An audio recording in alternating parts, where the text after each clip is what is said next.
Ellies with a sack to put an exclamation point today. You didn't just choose Penn State. You decided to stay there for a very long time. How magical was that season? No, it was incredible. That's why I came back, for moments like that, and I'm so grateful for it. You also did you coach Special Olympics? Coach Special Olympics, as well as working with Team Impact, sick children who suffer from cancers and things of that nature. Every game day, I literally turn on Vita Vea highlights. Dude, he's your Tavon Austin. Yeah, pretty much, yeah. Dvon J. Thomas, you're here, courtesy of your agent, Derek Gilmore, putting together this, I guess you can call it workshops, where you're just learning different things about what it's like going to the NFL, learning about taxes and insurance. Andrew Adams, Alec Ogletree as well, trying to help you get prepared for like those combine interviews or those pro day interviews. Sir, what's like the most interesting thing that you've learned so far from today about getting adjusted to the life in the NFL? All the moving parts. I mean, like, you kind of understand it from an outsider's perspective looking in, but while you're in it and you're learning everything, it's just so many different moving parts, so many little mistakes.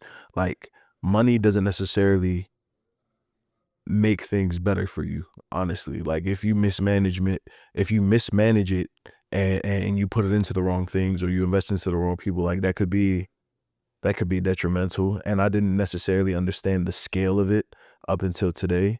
And then just the interviews, like the pre-draft interviews have been crazy, the way they're conducted, or, just with people who have been in the game for so long, they've seen 100 interviews. So now I'm being prepped, and we're being prepped for these interviews. And it's like, oh my goodness, like, I didn't know it was like this in detail, Oh yeah. Yeah, no, definitely something that'll, it's rough right now, but it definitely builds character and it helps you get better and prepare for that. Jay Thomas is interesting because I remember watching you at Penn State when you were Ellis, correct? Yes, sir. So what's the story behind changing your name? I mean, it was a family thing, I'd been Ellies for so long, and my father, my mother, and my sisters, they've all been Thomas. So I felt like in this transition now, it was only right for me to change my name to Thomas, to represent my family, and everything they've sacrificed for me and my time playing this incredible sport. And then that Thomas, the J in that stands for Jennings? Yes, sir. That is my mother's maiden name. So my mother's family's maiden name is Jennings. And so since I'm the eldest and the only boy, she wanted that to kind of continue. And she's the youngest of 25. So, oh, wow. Yeah. So she wanted that to continue on with her. Well, with me, of course, but 25 or 24 siblings. 24 siblings, and she's the youngest one. Crazy. Yes. Crazy. Well, what was the oldest? Like, what was the age difference? My mom doesn't know him. All right. Wow. The oldest child, she does not know him. It's crazy. That is insane. Yeah. Yeah. Okay. So, I mean, it wasn't one household. It was like separated, different households. Yeah. All right. We don't it up like.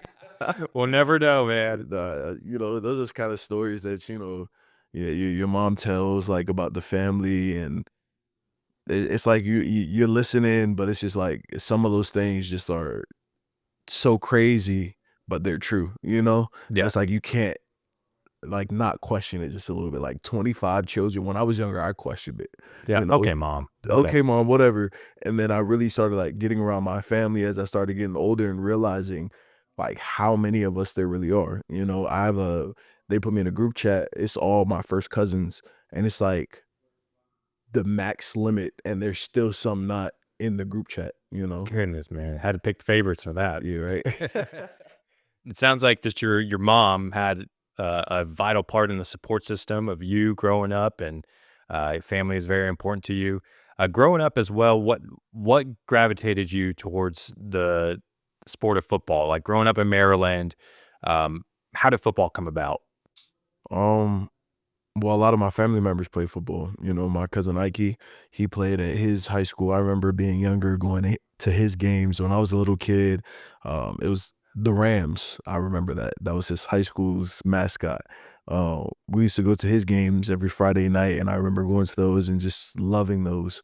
And then as I got older, just watching teams. So I also lived in Washington. So watching teams like Oregon and Washington, et cetera, like you name the West Coast teams, watching them come up, it was like unreal. One of my most favorite memories, I remember this so vividly. I was at my auntie Sheila's house, and it was the Alabama-Auburn game. It was when it was tied up, right? Alabama goes for a field goal. He lines back up, catches the ball, sends it for a touchdown. It was crazy. I remember like everybody in the crib going crazy, like, Oh, yeah. like losing their minds. And you know, I just love football. Like those memories, every time I look back at them, I fondly remember like football being firmly a part of my childhood, you know, and it being having like the fondest memories attached to it. And then when I got older, you know, I started getting a little bigger. I kind of wanted to be a basketball player, but you know how that goes. Oh, I wanted to get into sports, and football was the right choice. You know, I started getting bigger. I started out at O-line. You know, I wasn't very good at offensive line. um, but I kind of just stuck to it. You know, I battled through it, and I just slowly started to get better and better and better as time went on. So Yeah, and on top of basketball, it was also track, right? Was it shot put, track yeah, field? shot put and discus. I was 5th in the country for shot put and 10th in the country for discus. My sophomore year. Yeah. And so I'm sure you received offers for. I mean, yeah, but it was like a lot of smaller schools. I wasn't really taking it super serious, you know. It was more so like, okay, you can get the technique, the footwork. I was running with the sprinters. It was more so along those lines as opposed to like me really digging into it and taking it super serious. So, Yeah, no, you definitely took seriously on the football side. yeah. Just a couple accolades that you accomplished here in high school: All USA Maryland second team. You're the team MVP your senior year.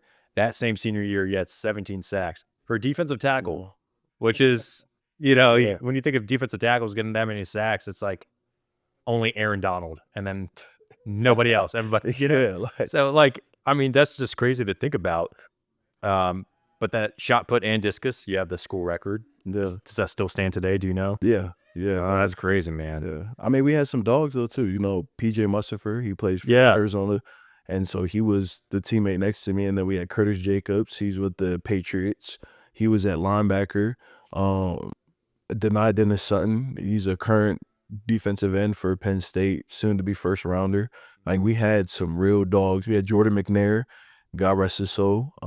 He was a left tackle for Maryland Terrapins before, you know, things happened in his life, and yeah, God rest his soul. Yeah. But yeah, no, we had some real dogs up front, real dogs on our team. So you kind of had to rise to that standard with all those good people around you. It's like, okay, like you want to be one of them greats. You want to grind to you know, be able to be in a conversation with them. So that was just my little au revoir to Penn State or to McDonough. You were getting offers and you settled it on Penn State. I don't want to say settled, but you decided on Penn State over some other offers. What were some other schools that were reaching out to you, and what was it about Penn State that gravitated you towards them? I whittled it down to Ohio State and USC. Ohio State, of course, you know their track record with defensive lineman and Coach Larry Johnson, and then USC, such a historic program. You know, so many great players have come out of there. But I decided on Penn State just because the family atmosphere, and in terms of on the field and off the field, I feel like they were developing their players at the utmost level at the time, you know. And then with my other teammate going there, PJ Mustipher, I kind of had the inside track on how things were going and how things operate on a day-to-day basis, and I really liked how they operate. So it was a mix of a lot of things, but those are definitely some of the main reasons in terms of why I chose to go to Penn State, and I feel like that was the best decision I've ever made. So Yeah, you didn't just choose Penn State. You decided to stay there for a very long time. yeah, But you don't see that a lot, just Yeah. because a lot of people are just transfer portal, NIL. yeah. Yeah, I just feel like I can get a better opportunity somewhere else. What about it with Penn State? Did you want to just stay for the whole entire duration? I mean, you know, money is one thing, but you know, loyalty is everything.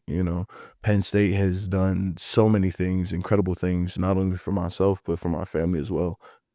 They've genuinely changed my life, and so I thought it was only right that if I was going to do another year in college, I want to do it with those who stuck with me through everything. I got to Penn State. I was a little immature, to be truthful, but at the end of the day, when it was time for me to grow up, they gave me the opportunity to grow up and change how I'm viewed in the building and how I operate on a day-to-day basis. And they were more than willing to help me in every aspect of that. So I'm grateful to them. What would you say would be the benefits of playing somewhere for so long, for 6 years? Because I think going into the NFL, people look at age as like a determining factor. They're like, oh, he's 22 versus 21. That knocks him down the draft board, which really isn't that big of a difference. But as far as like the benefits and the positives of that, what are the positives? You can see the growth over time. A lot of kids, they start at one school and then they go to another school, and it may be, oh, they're deficient at this or they're deficient at that. They may have picked it up in the off season when they were in the middle of transferring, or you can't really see how they've developed over time. And I feel like with me staying there, you're able to see how I've developed, not only off the field, but as a player. My game has significantly changed from day one of being at Penn State to my last game a couple of weeks ago. And yeah, I mean, that last game, you definitely made the right decision staying with Penn State, and you probably saw the fruits of your labor paying off. Yeah. Getting that far, getting to the semifinals. How magical was that season? No, it was incredible. That's why I came back, for moments like that. And I'm so grateful for it. I've seen the birth of the college football playoff. I came into college and that wasn't even a thing. It was bowl games and that was pretty much it. That's what you worked for. It was the bowl games or national championship, national playoffs. But then now with the whole new system, it gives teams the opportunities with one or two losses to go into that season and be like, okay, you know what, we can do this. We just need to continue to get better week after week after week.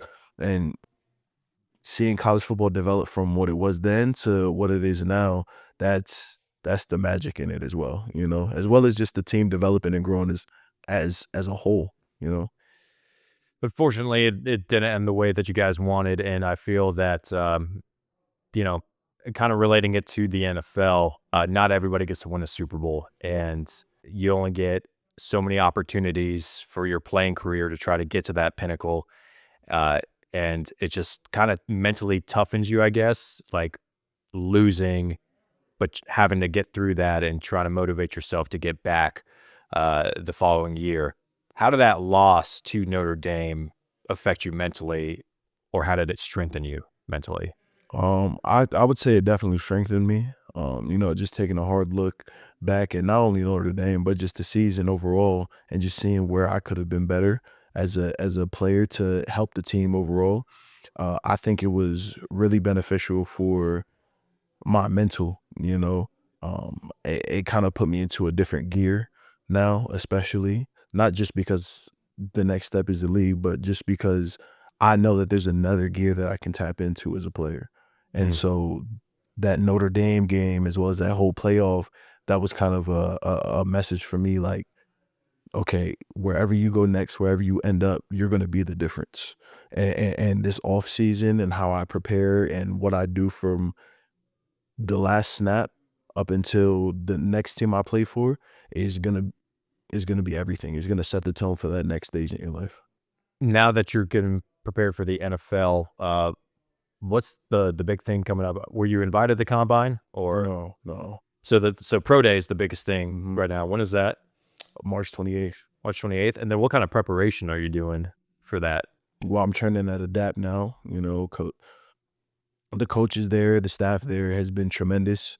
With my 40, 5'10", 5 vert, the whole 9 yards. They've been doing an incredible job. Right now, I'm just trying to get my numbers as good as I can get them, and I'm just preparing myself to be a professional. That's dieting. That's the way I approach stretching, warm up, my post post-workout recovery, all of those things. I'm starting to get into two-a-days with the D-line trainer, Dez. Um, he's been incredible as well. So it's slowly turning into me being a professional athlete. When you look at teams in the NFL and look at certain defenses, is there anyone that really stands out that you're like, I love this defensive coordinator and the way that they run their defense. I feel like I would be a good fit here. What are some teams that come to your mind? Well, there's a couple teams that come to my mind. Of course, I love the Eagles defensive line. Oh, I love the Bengals defensive line. I feel like their defensive line is pretty underrated. But the Eagles defensive line, of course, is by far one of the best defensive lines in the country. Oh yeah. They run a 4-down front. I mean, I think they stick primarily. Well, they run a lot of man, I feel like, so that way the defensive line can pin their ears back and just rush, do what they're good at. And then there's a couple other defensive lines too. They play pretty free. They don't necessarily run a 4-down. I kind of like a 4-down. Yeah. Yeah. But they rush very free, and I think that's what that's the type of defense that I want to be a part of at that next level, somewhere where you can just play. Yeah. And just be who you are, be a dude. So that's what I'm looking for at that next level, and I'm excited to get there. Just watching highlights of you, I mean, we can go back to high school where you got 17 sacks that senior year, but then also there's plenty of times where you're just really valuable in stopping the run. What would you say, if you had to pick one, pass rush or run stopping is your strongest asset? I'll probably say run stopping. You play against some of the best running backs. That's another reason why I'm grateful for this year too. We got to see some of the best running backs. We got to see Ashton Genty. We got to see Love from Notre Dame. We got to see real dogs. And it just gave us the opportunity to showcase our talents. We seen very talented offensive lines this year. And I think it really gave me the opportunity to show my run stopping ability against those guys. Genty averaged, not to say it was all me, but I definitely had a hand in Genty only having 85 yards, 93 yards, after he's been averaging 100+ yards every single game, even against Oregon. So yeah, I think that's where my greatest ability lies at the moment. I'm still improving in my pass rush and the rest of my game, but I think run stopping is definitely my strong suit right now. Yeah, what run stopping defensive tackles do you kind of mimic your game after or kind of look up to? Vita Vea. Oh my goodness, he's one of the greatest. I love it. It's a beast. He just plays with so much power and aggression. The funny thing is, every game day, I literally turn on Vita Vea highlights. Dude, he's your Tavon Austin. Yeah, pretty much, yeah. I turned on this 2023 highlights. But, he's primarily a run stopper, but he's just so disruptive at the point of attack every single time. It's just incredible to watch somebody his size play at that level. That's what I'm trying to get to. So, gosh, that's awesome. Like Vita Vea. Yeah. Like put on like I'm a Boss by Meek Mill. Just like song playing with the sports highlights. Vita Vea. Crazy. He's crazy. Yeah, I love that. No, he's very one of the more underrated defensive tackles, and I would say, in my opinion, probably top 5 in the league. Yeah, for sure. Just some interesting facts that I kind of researched up on. You saved a woman from a burning car? Yeah. What was that story? Yeah. Well, I was on the way to get dinner, and as I'm on the way to get dinner, I hear a bang. I didn't know where it came from, really. So then I'm still driving. I'm like, oh, wow, just a bang. Keep driving. I make a left turn. I see this car. The car is smoking. I'm like, oh my goodness, like what is going on? I see a lady trying to get out. And so then I said, do you need help? No response. So then I pull over. As soon as I pull over, I jump out the car, and there were like people there, but nobody was helping. So I run over to her. Car was smoking. There's a little fire. Open the door. I'm like, are you okay? Like, are you okay to move? Because, you're not really supposed to move people, after an accident, just in case of neck injuries. But I said, are you okay to move? Like, can I help you? She said, yes, please. I get her up. Her hands are all bloody. I take her to the side. We sit her down and wait till the authorities get there. Went to the building a street down, went and grabbed like hand sanitizer and stuff to disinfect her cuts and scrapes, whatever she had going on, and then just waited until the authorities got there. Gosh, man, that is. I mean, that speaks a lot about your character. That's awesome, and the fact that like everybody just stands around as well. I was literally just thinking like, what would I want somebody to do for my mom or my sisters or my girl? Like I felt like it was just what needed to be done. So something I read up about on you as well, doing more great things. You won the Public Service Award in 2022. What was that for? Well, I had worked with the Ukraine Now foundation. So basically they were getting housing and funding as well as different things for Ukrainian refugees who were coming into state college. I had a hand in that, just helping them figure out different things. Everybody ended up good at the end of the day, so that's a plus. You also did you coach Special Olympics? Coach Special Olympics, as well as working with Team Impact. That's sick children who suffer from, cancers and things of that nature. They pair them up with a team, and it pretty much just helps them with their process and dealing with their sicknesses and what they're going through. I feel like that was really important. My guy Sawyer Bell, he's in remission now, 3-4 years out, I believe. So shout out to him. Yeah, it was just an incredibly humbling experience, because those kids go through so much, and you think of your life as being so hard and, oh, I don't want to do this or I don't want to do that. But at the end of the day, like, these kids are literally fighting for their life every single day. And for them to see that, or for us to see that, and then to go complain about, the little things that we have to do in our healthy bodies, things that we can help. It was just extremely humbling to me. I had a whole new outlet on life and how to treat it and how to move about. It was crazy. And then in May we took a trip to Guatemala to give out shoes to children. That was an incredible experience. Those children, they come out, half of them don't really have socks. Like, they're just coming out there barefoot, and we're just giving them shoes. Some of those kids, I don't know, something was wrong with their feet, but that's one of the most impoverished like places in the world. But you wouldn't even know it if you were to just look at the kids, because they were smiling the entire time. Like, there was no inkling of, oh, woe is me. Like, they were just enjoying their life. We handed out the shoes and they were thankful. They took them off, gave them to their parents, and then went out to go play.